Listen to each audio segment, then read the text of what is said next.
Welcome to the deep dive. Today we're jumping into Woodrow Wilson's presidency, specifically looking at the progressive era through some really interesting material you shared. That's right. It was a time of huge change in America. Yeah, definitely seems like it. This whole period, it was focused on trying to tackle some big issues that came with, rapid growth, things like fairness, business regulation, making government more responsive. Exactly. Think industrial boom, but also the problem that came with it. So our mission today, for everyone listening, is to really get a handle on the key progressive reforms under Wilson. What were they and why did they matter so much? And how they still echo today. Absolutely. Mhm. We'll look at the specific laws and actions his administration took. Okay, perfect. Let's kick things off with the election of 1912. This wasn't just any election, was it? It feels like it set the stage. Oh, absolutely. 1912 was pretty remarkable. You had multiple candidates, and this is the key thing, all talking about progressive ideas in one way or another. Multiple candidates. Like, who? Well, you had Wilson, the Democrat, of course. But Theodore Roosevelt ran again, this time under his own progressive Bull Moose Party banner. Ah, Teddy Roosevelt. Yep. And even the incumbent Republican, William Howard Taft, had some progressive credentials, though maybe less enthusiastically than the others. So progressivism was really the main theme. It really dominated the conversation. It showed, a strong national mood for reform. People felt things needed fixing. And Wilson comes out on top. What did that victory signal? Was it like a green light for his specific brand of change? It was definitely seen that way, a strong mandate. His platform, the New Freedom, it really resonated with voters worried about the power of big corporations, trusts. They wanted more opportunity, a fairer shot. New freedom. How did that differ from Roosevelt's approach? He had the square deal, right? Right. Good point. They were both progressive, but different flavors. Roosevelt's square deal was more about regulating big trusts, kind of keeping them on a leash, making sure they played fair. Okay, like a watchdog role. Sort of. Wilson's New Freedom, though, was more focused on actively breaking up monopolies. The idea was to restore competition by dismantling these huge entities rather than just regulating them. So break them up versus keep an eye on them. That's a simple way to put it, yeah. Wilson's win suggested the public was maybe leaning more towards that break 'em up approach at that moment. Okay, so with that mandate, Wilson's administration gets to work. Tackling big business seems like priority number one. Let's talk about the Clayton Antitrust Act of 1914. Right, the Clayton Act, this was really important. There was already an antitrust law, the Sherman Act, but it was seen as a bit, well, toothless or unclear in some areas. So the Clayton Act aimed to give it more bite. Exactly. It specifically outlawed certain business practices that were seen as monopolistic. Things like price discrimination, charging different folks different prices for the same thing if it lessened competition. Okay, that makes sense. And also things like tying agreements or exclusive contracts where a company forces a buyer not to deal with its competitors. The Clayton Act made those explicitly illegal. So closing loopholes, making the rules much clearer for businesses. Precisely. But here's a really, really crucial part of the Clayton Act, especially for workers. Oh, what's that? It included a provision that specifically exempted labor unions and agricultural organizations from being prosecuted as trusts under antitrust law. Wow, okay. Why was that such a big deal? Well, before this, courts had sometimes interpreted the Sherman Act in ways that hampered unions. Strikes or boycotts could be labeled as illegal restraints of trade. Ah, so unions could be treated like monopolies themselves? Potentially, yes. The Clayton Act essentially said, hold on, human labor isn't just a commodity like any other. It protected the right of workers to organize, to strike, to bargain collectively, without that constant fear of being shut down by antitrust lawsuits. Yeah. Samuel Gompers, the labor leader, even called it the Magna Carta of labor. That's a huge shift then, really empowering organized labor. Definitely a landmark moment for workers' rights. Okay, alongside the Clayton Act, tackling big business also involved creating a new agency, right? The Federal Trade Commission, the FTC, also in 1914. Yes, the FTC.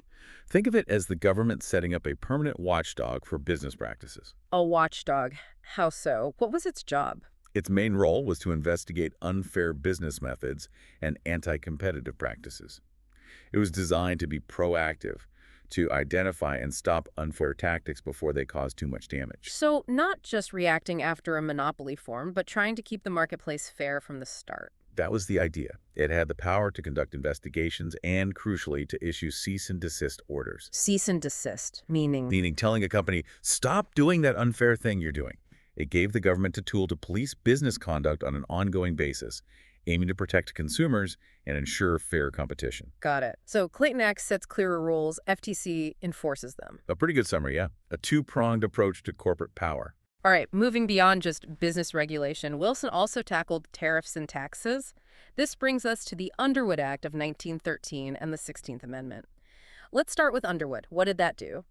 The Underwood Act, or Underwood-Simmons Act, was significant because it enacted the first major reduction in tariffs since before the Civil War. Lowering tariffs. Why was that considered progressive? Well, the thinking was twofold. High tariffs protected American industries, yes, but they also tended to keep prices high for consumers because there was less competition from cheaper foreign goods. Ah, so lower tariffs could mean lower prices for everyday people. That was the hope. Increase competition, bring down the cost of living. It was also seen as a blow against the special interests and lobbyists who benefited from high protective tariffs. Okay, makes sense. But lowering tariffs means the government gets less money, right? They collected a lot from those taxes on imports. Exactly. That was the challenge. How do you replace that lost revenue? And that leads us directly to the other big piece of financial reform in 1913. The 16th Amendment, the income tax one. That's the one. Ratified just before the Underwood Act passed, the 16th Amendment gave Congress the constitutional authority to levy an income tax directly on individuals and corporations. So the timing wasn't accidental. Not at all. The Underwood Act actually included the provisions for the first modern federal income tax, made possible by the new amendment. It was designed specifically to make up for the revenue lost from slashing tariffs. So it was a trade-off. Lower taxes on goods, but a new tax on income. How did that income tax work initially? Was everyone paying it? No, not at all. It's important to remember the first income tax under the 16th Amendment was quite modest. It had generous exemptions, meaning most people didn't pay it. It was a graduated tax, meaning the rate went up for higher earners, but even the top rate was only around 7% initially. So mostly affecting the wealthy at first. Primarily, yes.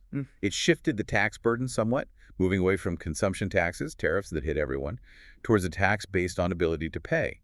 And it gave the federal government a whole new and potentially much larger source of revenue for its expanding activities. Okay, that's a major change in government finance. Now, the last big piece you mentioned was banking reform, the Federal Reserve Act of 1913. This sounds foundational. It absolutely was, maybe one of the most lasting reforms of the era. Before 1913, the U.S. banking system was decentralized and pretty unstable. You had thousands of individual banks, no central coordination, and it was prone to financial panics. Panics, like bank runs. Exactly. A rumor could start, people would rush to withdraw their money, and even healthy banks could fail simply because they couldn't meet the sudden demand for cash. This happened periodically, causing serious economic disruption. So what did the Federal Reserve Act do to fix that? It created the Federal Reserve System, the Fed, as the nation's central bank. It wasn't one single central bank like in Europe, but a system of 12 regional reserve banks overseen by a central board in Washington. Okay, a sort of hybrid system. What were its key powers? Several key things. First, it could control the money supply issue currency, those Federal Reserve notes we use today, and influence how much money banks had available to lend. This gave it tools to fight inflation or deflation. Right, managing the economy's temperature, so to speak. Kind of, yeah. Yeah. Second, it acted as a lender of last resort for banks. Member banks could borrow from the Fed if they faced a liquidity crisis, like a bank run.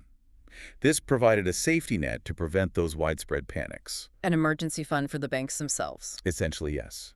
And third, it could adjust interest rates, specifically the rate at which banks borrow from the Fed. This influences overall credit conditions in the economy, making borrowing easier or harder for businesses and consumers. So it created a mechanism for stability and flexibility in the financial system that just hadn't existed before. Precisely.